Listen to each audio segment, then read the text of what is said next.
দাবি কোম্পানি দাদাগিরি চলিব নাই কোম্পানি দাদাগিরি চলিব নাই এনফোর্সমেন্ট নারে দাদাগিরি চলিব নাই। पुरी जिला आम आदमी पार्टी पक्षर पार्टी प्रतिष्ठा दिवस पालित हो जाइए। एथिसह बीजेपी सरकार निर्वाचन बेले 300 यूनिट बिजुली छाड़ करने को प्रतिश्रुति देथिबा बेले ताहा कार्यकारी नकरी लोकंकु ठकुथिबारु एहाकु प्रतिवाद करी एक शोभायात्रा बगला धर्मशाला ठारू बाहरी विद्युत कार्यालय पर्यंत जाई सेठारे कार्यालय घेराव करा जिबा सह प्रतिवाद करा जायथिला।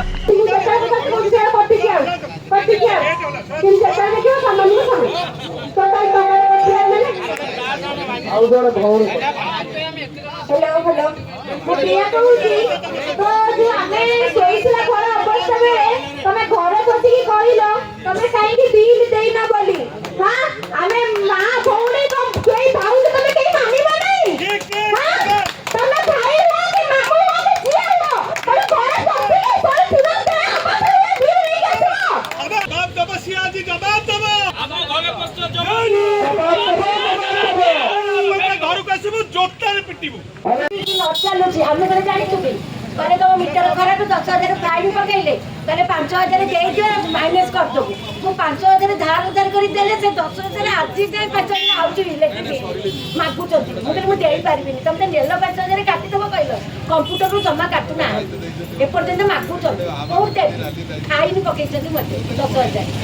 मीटर खराब समझ नहीं अरे ओटा स्क्वाड गले ओटा झिएटा पानी टिके मागिले पानी देवा पर साई पडी संगर एसी फेसी सब पकई के मते 35,000 करथिले सुधी सुधी आ 6,000 टका अछि मते मागुसते मु एटाम कहले मु देबिनी मु सब तक देली मो बर नाही मोर बहुत अवस्था आपण माने जानिथिबे आधार लाइन कटिएले फोन कले भी लाइन लगाउ ना दी दिन पर एठे के आछिले लाइन लागुची तो 590 टका तमे बापा संपत्ति है। एथिरे आम आदमी पार्टीर राज्य संपादक श्रीकांत कुमार पाणी, पुरी जिला सभापति अंशुमान शतपथी एवं पुरी जिला आवाहक संजीव महांती सह अनेक कार्यकर्ता माने एही शोभायात्रा रे शामिल होई आंदोलन को तीव्र कराइथिले। आदमी पार्टी पुरी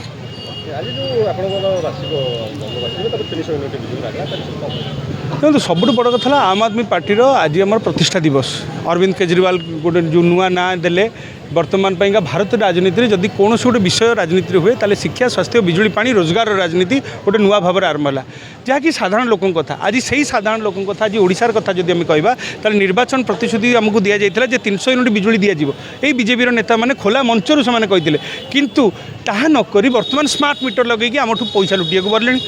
स्मार्ट मीटर लगे 7,000 टका नौ तुम मीटर तुम आम कौन 7,000 देवु आम कहीं 7,000 देवु ताकू पचारे बेलू तुम तुम जी अधिकारी मैंने तुम जवाब देवनी तुम स्वीकार करनी कि आम 7,000 नौ बोली द्वितीय कथा है तुम स्मार्ट मीटर ना घरे पशि कौन लुटतराज आरंभ कर एनफोर्समेंट ना तुम कौन पे दादागिरी चलैच जदि पुलिस विभाग जो आम घर को आसूँ सी गोटे सर्च वारंट तरीके आसूँ तुम सेगुड़ाक नक तुम सीधा महिला आधार को आधार करके तुम कलिंग बेल टिपुच सीधा 30 जन जगह आम घर पहुँच मन इच्छा तापर जहाँ मैंने फाइन लगाऊच कि तुमको अधिकार देला तुम कौन कोर्ट ना तुम पुलिस उपर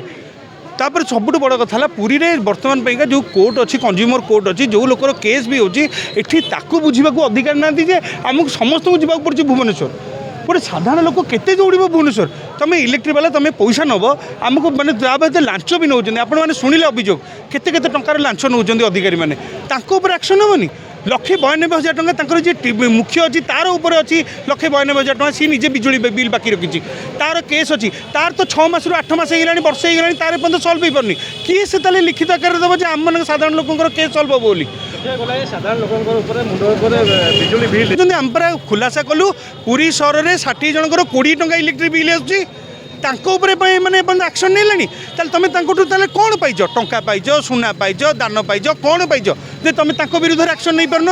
से तो समस्त वित्तशाली व्यक्ति तर ना भी देलु जिलापाल को लिखी देलु गणमाध्यम जनइला आउ कौनटा करू आज कौन तुमको बाड़ेबू ना तुम गोड़ तले पड़ू तुम कहीं समानता रखुन तेणुक ए प्रकार जो मानसिक दुर्भावना जो रही तुरंत दूर करा तो आम 7 दिन समय देचु जदि 7 दिन भितर जो एनफोर्समेंट दादागिरी 20 टंकिया इलेक्ट्रिक बिल जदि से जो एक्शन न नवा 1,98,000 जो अधिकार बाकी अच्छी जदि एक्शन न नवा ये सब जदि न हम ताले आगामी दिन में बिजुली विभाग ऑफिस जहाँ क्षति हम से दायी रहे। श्रीकांत कुमार पाणी संपादक संगठक आम आदमी पार्टी।